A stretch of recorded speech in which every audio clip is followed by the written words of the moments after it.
বেশ, তবে তোমার সব থেকে উঁচু ডালে ওই ফুলের গোছাটা আমাকে দাও, তবে বুঝবো আমাকে তোমার পছন্দ হয়েছে।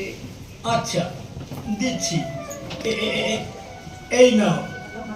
কি এবার খুশি তো? কাল থেকে কিন্তু এক ডাকে সাড়া দেবে।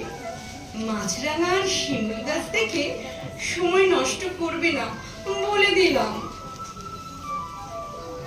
এই যে শুনছো, আমি এসে গেছি।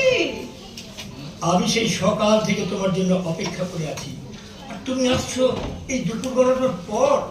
রাগ করো না, আজ সকাল থেকে একবারের জন্য একলা হতে পারিনি। বুঝলাম বুঝলাম, কিন্তু এখন তুমি একটু কাছে এসে তো ভালো করে দেখি